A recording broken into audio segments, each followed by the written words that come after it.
Dear students, welcome to my video lecture. आज का हमारा टॉपिक है इकोनॉमिक इम्पोर्टेंस ऑफ फंजाई। उसमें हम केवल अभी उनकी यूज़फुल एक्टिविटीज़ के बारे में डिस्कस करेंगे। तो सबसे पहले आता है फूड। तो फंजाई एज फूड यानी फूड में फंजाई को किस रूप में यूज़ किया जाता है, उनका फ्रूटिफिकेशन यूज़ किया जाता है। फ्रूटिफिकेशन का फूड में यूज़ करने वाले मुख्य फंजाई होते हैं एगेरिकस कॉम्पेस्टिस और मोरकेला एस्कुलेंटा। इनका नाम आपको विशेष तौर पर याद रखना है। इसके अलावा एगेरिकस रोडमेनाई और आर्मिलेरिया मिलिया का भी उपयोग फूड के रूप में किया जाता है। एगेरिकस कॉम्पेस्टिस की तो इंडिया में जो है एग्रीकल्चर भी काफ़ी बड़े लेवल पर होता है। इसकी क्या विशेषता है कि इनमें प्रोटीन की मात्रा काफ़ी अच्छे रूप में पाई जाती है। लगभग 21 से 30% प्रोटीन पाया जाता है और उसमें भी लाइसिन एमिनो एसिड जो है अच्छी खासी मात्रा में पाई जाती है। इसके अलावा इनके विटामिन बी, सी, डी, के भी पाए जाते हैं। एक विशेषता इनकी ये है कि इनके जो विटामिन होते हैं उनको पकाने में, सुखाने में या उनको फ्रीज़ करने में नष्ट नहीं होते, इसलिए इनका यूज़ काफ़ी हद तक इम्पोर्टेंट होता है। दूसरा है यीस्ट के रूप में। Yeast is an important source of vitamin B and D as a Saccharomyces जो है उसका यूज़ फूड के रूप में किया जाता है। एक यीस्ट होती है टोरुलोप्सिस यूटिलिस। इसका यूज़ जो है पशुओं के भोजन में इसका यूज़ किया जाता है। नेक्स्ट है single cell protein SCP। Single cell protein जो है आने वाले समय में काफ़ी इम्पोर्टेंट होने वाले हैं, क्योंकि इनका यूज़ जो ट्रेडिशनल या कन्वेंशनल प्रोटीन है उसके सब्स्टिट्यूट के रूप में किया जाता है। सिंगल सेल प्रोटीन्स क्या होती हैं? यीस्ट जैसे माइक्रो ऑर्गेनिजम्स और एस्परजिलस और फ्यूजेरियम का फूड के रूप में यूज़ किया जाना is called a single cell protein. इसके अलावा कुछ विशेष प्रकार के फूड जो है उनका भी निर्माण फंजाई से किया जाता है, जैसे tempeh is prepared from fermentation of soybean by species of Rhizopus. यानी राइजोपस के द्वारा सोयाबीन का जब फर्मेंटेशन किया जाता है तब टैम्प नामक एक रेसिपी प्रिपेयर होती है और उसमें भी प्रोटीन की अच्छी मात्रा पाई जाती है। नेक्स्ट है मेडिसिन्स में। फंजाई का यूज़ मेडिसिन में काफ़ी बड़े लेवल पर किया जाता है। जैसे सबसे पहले है एर्गोट। एर्गोट जो है इनका प्रिपरेशन क्लेविसेप्स परप्यूरिया के स्क्लेरोशिया जो है स्क्लेरोशिया से एर्गोट मेडिसिन का यूज़ या इसका फॉर्मेशन किया जाता है। और ये क्लेविसेप्स परप्यूरिया स्वयं राई या सिक्केल सीरियल नामक प्लांट के ऊपर एक रोग कारक है या पैथोजन है।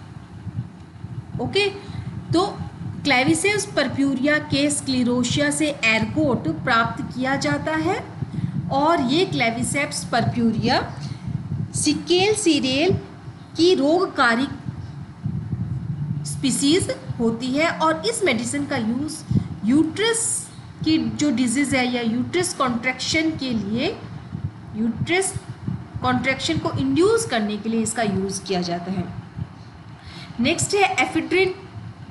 तो एफिड्रिन का सिंथेसिस किया जाता है बेंजाइल्डिहाइड के ऊपर यीस्ट का एक्शन कराकर। एफिड्रिन को बेंजाइल्डिहाइड पर यीस्ट कई एक्टिविटी करवा के इसका प्रिपरेशन किया जाता है। और उससे पहले एफिड्रिन जो है इसका फॉर्मेशन एफिड्रा नामक प्लांट से होता था, जिसके उत्पादन के दौरान काफ़ी बड़ी मात्रा में प्लांट्स जो है उनको नष्ट किया जाता था। नेक्स्ट है cortisone. Cortisone is prepared by fermentation of plant glycosides by Rhizopus nigricans. Fourth है सैकेरोमाइसिस सेरेविसी का उपयोग, एक प्रकार की यीस्ट है, का उपयोग विटामिन बी कॉम्प्लेक्स प्राप्त करने में इनका उपयोग किया जाता है। नेक्स्ट जो सबसे इम्पोर्टेंट मेडिसिन्स हैं वो है एंटीबायोटिक्स। एंटीबायोटिक्स क्या होती है आपको पता ही है कि माइक्रो ऑर्गेनिजम्स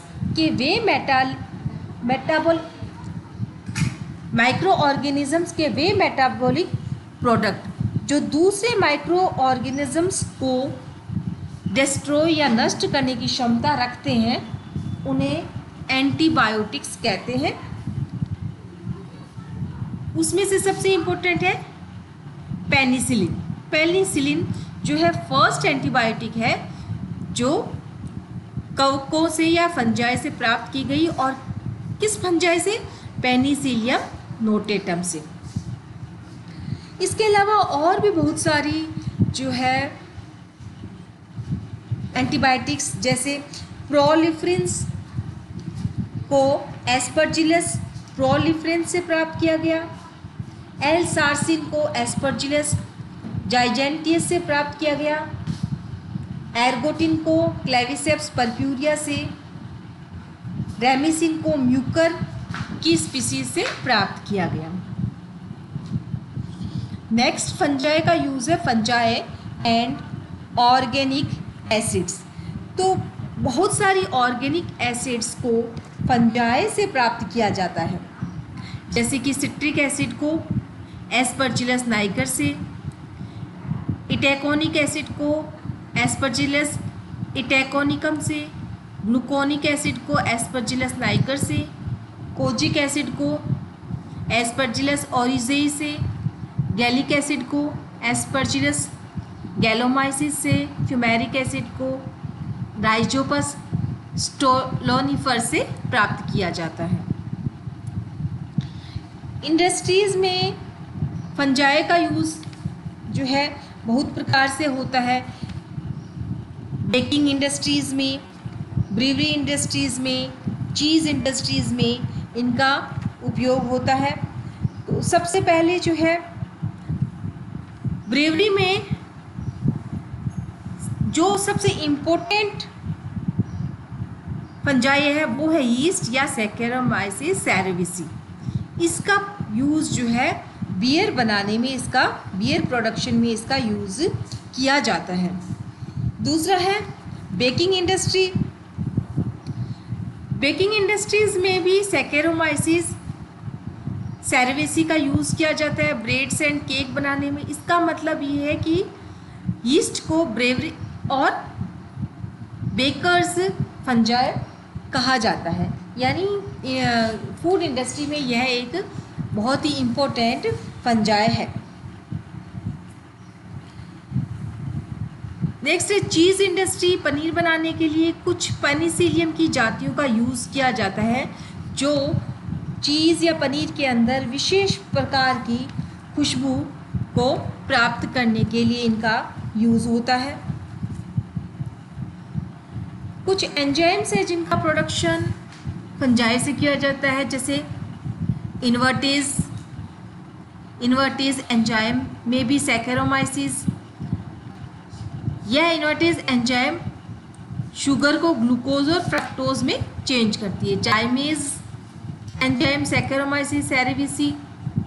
एमाइलेज का प्रिपरेशन किया जाता है एस्परजिलस नाइगर से। सेल्यूलोज का फॉर्मेशन ट्राइकोडर्मा रेस्ली से। तो इस प्रकार एंजाइम प्रोडक्शन में भी इनका यूज़ होता है। एग्रीकल्चर में किस प्रकार से यूज़ होगा? सबसे पहले तो है बायोलॉजिकल कंट्रोल। बायोलॉजिकल कंट्रोल का मतलब है कुछ जो पादप रोग हैं उनका कंट्रोल कुछ अन्य माइक्रो ऑर्गेनिजम्स के द्वारा किए जाने को क्या कहते हैं? बायोलॉजिकल कंट्रोल कहते हैं। तो कुछ फंजाई जो है वो वीड्स की रिडक्शन में मदद करते हैं। जैसे एक फंजाई है ट्राइकोडर्मा लिग्नोरम, इसका जो है पाइथियम की ग्रोथ को रोकने में इसका उपयोग होता है। और पाइथियम क्या करता है, रूट रोट का एक कारण है। पाइथियम फंजाई जो है यह एक डिजीज उत्पन्न करता है जिसको रूट रोट कहते हैं, और इस पाइथियम को कंट्रोल किया जाता है ट्राइकोडर्मा लिग्नोरम नामक फंजाई से। इसके अलावा राइजोक्टोनिया सोलनाई नामक कवक की वृद्धि पेनिसिलियम वर्मिकुलेटम से रोकी जा सकती है। राइजोक्टोनिया सोलनाई नामक कवक की वृद्धि को पेनिसिलियम वर्मिकुलेटम से रोका जा सकता है। नेक्स्ट है माइकोराइजा। माइकोराइजा क्या होते हैं, a symbiotic relationship between fungal hyphae and roots of higher plant is called as mycorrhiza। यानी फंजाई के कवक जाल तथा हायर प्लांट्स की रूट्स के बीच में जो रिलेशन होता है, एसोसिएशन होता है, उसे माइकोराइजा कहते हैं।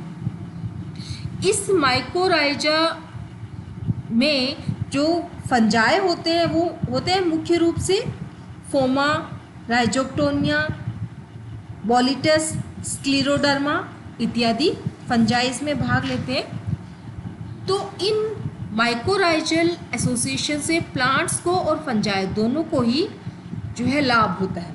प्लांट्स को क्या लाभ होता है कि इस रिलेशन के द्वारा ये प्लांट्स जो है खनिज तत्वों के अवशोषण आसानी से कर सकते हैं और फॉस्फोरस के एब्जॉर्प्शन में ये माइकोराइजा जो है अपना रोल करते हैं। और फंजाई जो है उनको ये फ़ायदा होते हैं कि इस रिलेशन के द्वारा वे अपना फूड जो है प्लांट से प्राप्त कर लेते हैं। सॉइल एग्रीगेशन में कुछ फंजाई होते हैं जैसे एस्परजिलस, राइजोपस, पेनिसिलियम, इनमें सॉइल बाइंडिंग का गुण होता है। सॉइल बाइंडिंग होने से सॉइल इरोजन जो है वो कम होगा। नेक्स्ट है एज ग्रोथ हार्मोन। तो बहुत इम्पोर्टेंट और फेमस है फंजाई है जिब्रेला फ्यूजिकोरा। यह फंजाई जिब्रेलिन नामक प्लांट हार्मोन प्रोड्यूस करती है और इस जिब्रेलिन का यूज़ क्रोप्स की ग्रोथ को एसिलरेट करने में इसका यूज़ होता है। तो इस तरह से हमने देखे इसमें जो है कई प्रकार के लाभ जो है फंजाई से होता है। एक और इसमें इम्पोर्टेंट जो है यूज़ है कि इन फंजाई का यूज़ पेस्ट ऑर्गेनिजम्स के रूप में होता है। किस रूप में यूज़ होता है, पेस्ट ऑर्गेनिजम्स। और उसका मुख्य फंजाई जैसे आपको याद रखना है Neurospora crassa. Neurospora crassa. Neurospora crassa किसी भी सैंपल में विटामिन बी की उपस्थिति और मात्रा को निर्धारित करने के लिए उपयोगी सिद्ध हुआ है। इसी प्रकार एस्परजिलस नाइगर का उपयोग किसी भी नमूने या सैंपल में जिंक, जस्ता, निकल, तांबा आदि तत्वों की मात्रा को निर्धारण करने में किया जाता है।